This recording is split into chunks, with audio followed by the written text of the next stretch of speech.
All right, guys. Dreadnock's back today with a new review, and today we're going to be looking at the Marvel Legends series Build-A-Figure Absorbing Man. We have finally reviewed all the figures in the wave, and I thought it'd be a great time to put this guy together and take a look at him.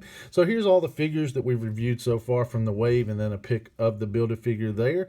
And you can see number one was Ben Riley, and he came with one set of our arms, our more metallic arm, and then just a regular skin arm there. And then two was our Gwen, and Gwen came with the ball and chain, as you can see here, and it's nothing like the one pictured there. I wish we'd have gotten that version, so probably gonna have to do some custom painting on that. Number three was our Morbius, and he came with the other set of arms here, which is more of our wood looking arm, and then the stone, which looks very cool. Number four was our Jack-o'-lantern, which came with one of his legs. Number five was our Venom, which came with the cool heads we see here. Both versions of those. Number six was our Beetle, which came with the other leg here. And then lastly, rounding it out, was our Speed Demon down here at the end. And he came with our torso piece here. So let's take a look at putting this guy together, and then we'll take a look at the figure. All right, and here's all our parts laid out for us. And we'll start with our torso piece here. And you can see it has two different indicators down there on the bottom for attaching the legs, so you can't put the wrong leg on the wrong side. And let's just see how hard these are to force on. And this is pretty difficult, but there it goes. It is on like so. And then the smaller one on this side. And this one's even a little tougher. Yep, okay, got it on. All right, so we've got our legs on our guy here. And then let's choose a set of arms. I really like the metallic, so we're gonna use that one. That one snapped on really easy, actually. So cool for that. And then over here, let's use the stone. I like that look of that one as well. And that one snapped on pretty easily as well. And then let's see, let's choose a head. Let's go with the stone head since we have the stone arm. And that is getting really tight in there to get that on. And kind of having to spin it. Okay, got him on. All right, so there's all our parts on our figure. So let's pan back and take a look at this guy. And here's our Crusher Creel, the Absorbing Man, all put together, looking very cool overall. I love what Hasbro did here. A lot of nice sculpting and a lot of nice paint apps on the various parts. I think came out really, really nice overall. The weapon is kind of a bummer already for me, and like I said, probably before the end of this review, we'll do some custom painting on this to see if we can match it up with this arm a little bit. But overall, I have to say I like the figure. Looks very cool here standing, very opposing. I definitely love that head sculpt as well with the expression. All right, and taking a closer look at the parts we didn't put on the figure, this was the other arm that came with the metallic arm over here, just skin toned. I like the color choice they used for the plastic. I think it came out pretty nice. Nicely sculpted, a lot of veins in there and wrinkles and muscle definition. So it looks good overall. I like that one. This is the wood one that came with the stone. And that one also I really like. You know, might actually torn a little bit with using this one. I'll probably use the stone just because it matches that head sculpt up there. But this is definitely a nice one to use as well. I like all the brown they used for the color of the wood. And then that dark wash they used in there and the dry brushing looks really good on it. You know, it's got that splintered wood look to it, sculpted in. Looks really, really good. I think they did an awesome job with that and that same definition. And you see the wood grain kind of sculpted in there, especially around the hand and stuff. So, yeah, I like that piece as well. And then the other head sculpt, the one we didn't use, you know, looking really creepy. But definitely looks like Absorbing Man. It's got that egg-shaped head, looking very cool. I like the brow and all the wrinkles sculpted in, and the cleft in the chin just looks really nice. The paint apps of the teeth and then the red around the gums looks really good. And this eye over here looks really nice. This one gets a little bit off, and it is more crazy looking eye, but there's a little bit too much blue above the pupil. But I just think it came out pretty well overall. And then you really can't tell because that one's got that raised eyebrow or whatever anyways. And then looking at the back, you can see a little bit of seamage back in here, but overall looks good, definitely egg-shaped. You saw how hard it was to put the head on. They're not real difficult to pop off. You can pop it off pretty easily. It's just getting the other one back on. That joint tries to shift on you. So it really, you know, I have to force it on and spin it around, Once you get it on, it's still a little bit tight, but there you can see him with that head sculpt on the body, and I think that looks pretty well overall. All right, as we get a look at the figure in here tight, you can see this other head sculpt we used, which came out really, really nice. I definitely prefer this one. Just looks very mean. He's got the big open mouth pose. Nice red up in there around the tongue, and all the gums and the teeth are just nicely sculpted and painted. Look very, very good. Very nice eye on this one. It's really just perfect. Pupil and that blue around it just looks great. And then this eye, you know, it's got that gold paint app in there and has that stone texture, which looks very awesome. And it's kind of a bluish gray, and you can see that overspray through there, which looks intentional to give it that transition look, which I think came out pretty nice overall. Definitely love that head sculpt. Same thing going on the back with that texture of stone. And then on this side, you can see, you know, it looks pretty much like the other one we saw. Nicely sculpted, nice wrinkles in the brow and everything. So I really like that head sculpt. And then looking down through the chest, you can see all that muscle definition. No paint apps really on the chest. Just, you know, a lot of nice sculpting with all the veins and stuff. Same thing going on the back here. A lot of nice sculpted detail with wrinkles, and wow, it just looks really weird the way those muscles run, but looks very cool. I like it overall. And then looking through these arms, you can see there's a little bit of gappage around this one, which I don't like, which makes it a little bit loose as well. But I do like the sculpting. And then in here with the metallic paint, looks like it's you know, black and silver. I can't tell if they used it. Looks like a black base, and then they went over it with silver dry brushing maybe. And it's missing a little bit in the joint there, but overall it came out pretty nice. Overall, I like it. I'm trying to think of what would work on the ball and chain. I'm thinking about either going with silver and then a black over it, or vice versa, like here on this arm. So I'll have to play with that and see how it turns out. And then looking over here at the stone arm, this one came out a little wonky. I'm not sure there's supposed to be paint up here. It almost looks like it should fade out, but you can see they definitely got a lot of overspray up here on the top, which, you know, wouldn't be so bad if it didn't look like a stripe, which kind of bums me out. And then you can see some paint rub there where it came off. You know, I'm actually trying to figure out a way maybe to get it off of this part. You know, and I don't know if maybe some thinner or some alcohol or something could get some of that off.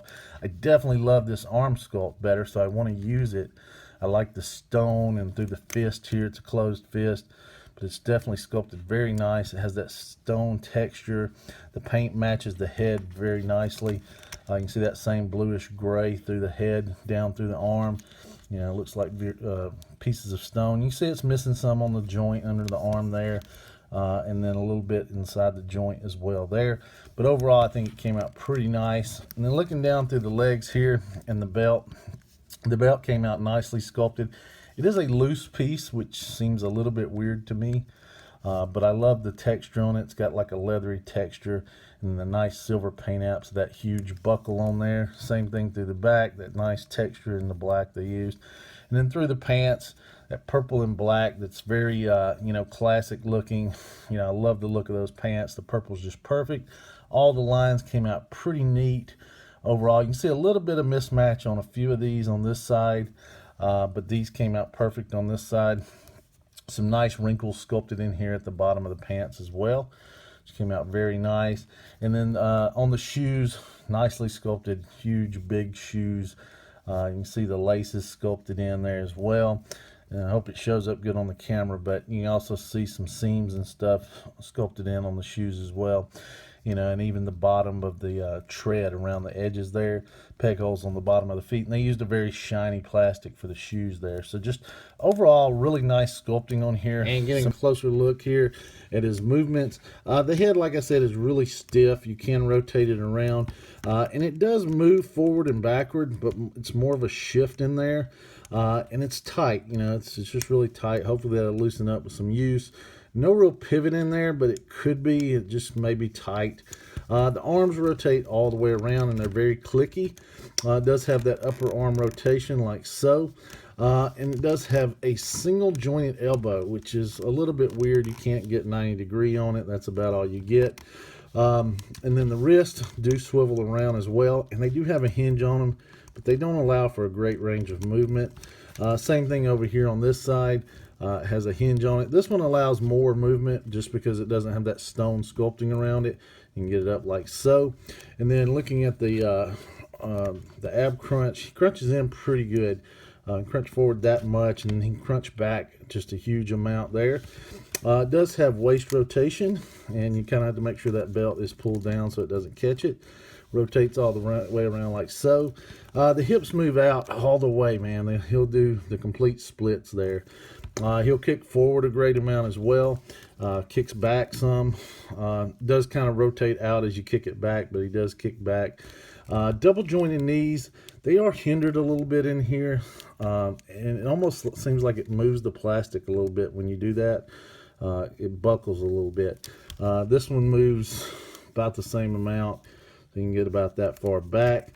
It does have that upper leg rotation up there. No boot cut rotation. The feet do swivel around and are on a ball and a hinge. He'll hinge down just only that much, hinges up just pretty much stationary, but it does have an ankle rocker on it, although limited it is there. All right, so before we get to some comparisons, I wanted to show you the ball and chain just real quick again.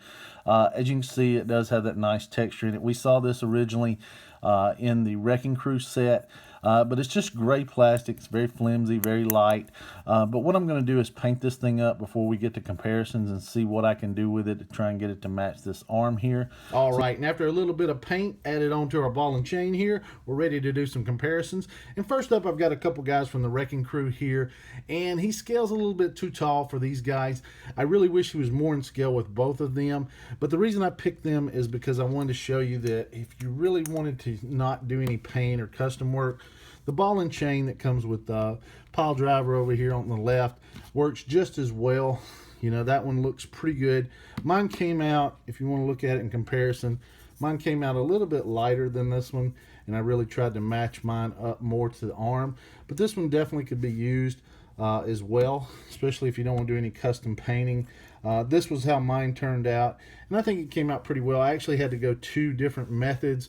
The first one I used some Testors flat black, and then went back over it. I'm sorry, I used Testors silver and then washed it in flat black, and it actually came out a little too blue and didn't match the silver on his arm. So the next step I used was chrome paint from Kryline, and then I washed it with that same Testors black, and that gave me the look I was really looking for, and I think that matches his arm pretty well. So I'm pretty happy with it overall. And there's the other one in comparison. So yeah, you know, a couple of different options for you if you don't like that flat gray. And here's our Absorbing Man compared to a couple other recent Build-A-Figures, with Odin over here on the left and Thanos over here on the right. And you can see this guy is much taller than both these guys. Now, in the comics, Absorbing Man has had the ability to grow at different times and actually become as big as Giant Man as well. But, you know, I kind of would have preferred this guy to be a little bit smaller. He's measuring in at right under 8 inches tall here. So just a very large figure overall. And here's our Crusher next to our Marvel Legends Infinite Series Thundra on the right, and our Marvel Legends Loki over here on the left, both from Hasbro. And I think Crusher scales okay with both these characters. And here's our Absorbing Man compared to the 2 characters I most familiarized the villain with, Thor over here on the left, and our Marvel Legends Hulk over here on the right. I have to admit, it was a little bit strange when they announced that he would be the Build-A-Figure for the Spider-Man wave. To me, when I think about the character, I most think of him fighting Thor or Hulk over here, but he certainly fought everybody in the Marvel Universe at some time or another, so I can kind of understand it. As far as scale, I think this guy, the scale's just a little off to me. I know he can grow, but you know, he seems a little too big for Hulk over here. And I looked at him with the Toy Biz Hulk and the Marvel Now Hulk as well, and he still just seems a little bit too big. Also for Thor over here, and I had to spread Thor out to get him to stand correctly.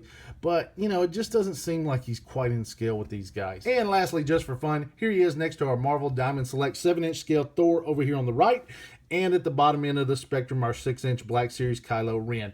And you can see this guy actually does scale with the 7-inch figure. And wrapping up here real quickly, overall I gotta say I think Hasbro did a nice job with this figure. I think they did some things really nice on it so far as sculpting and paint. I love the extra sets of arms. It would have been cool to see the white and black version of the legs as well, but I don't see a way they could have pulled that off with the torso piece being the way it was. You know, if they could have done it where we had swap out legs or something, that would have been awesome, but there has been the white and black version with the the Hulk Legend set that came out several years ago already. So I think the choice of the purple still a classic look, and I like it. I like the alternate head sculpt as well. The expressions on both just came out very nice. Just very nice paint apps overall. There are a couple things that I would say they could have improved on this Build-A-Figure. Number one being the ball and chain just was really the letdown for the figure. The fact that it was just that flat gray plastic, especially when we've seen that Hasbro can produce something much better than that. We saw it with the Wrecking Crew figures. They should have at least given us something on par with that. Now, I love the way mine came out, and I like the paint job, but certainly shouldn't have to paint that to make it come out good. They should have included something for that. Other than that, the only real issue I have is with scale. I'm just not sure the scale is right for this figure. You know, you can play it out that he's grown in size in battle or you know, in several different ways, but I would have preferred him to be a little bit smaller and in scale more with Thor or, you know, with some of the smaller versions of the characters. But, you know, all in all, I have to say I really like the figure overall, and I'm glad that Hasbro gave us this Build-A-Figure. I'm just not sure it was the right choice for the Spider-Man wave. So I hope you guys enjoyed the review. If so, please give me a big thumbs up. Facebook, Twitter, Toy Art links in the description below as always. Thank you guys so much for watching. Please subscribe, and we'll see you soon.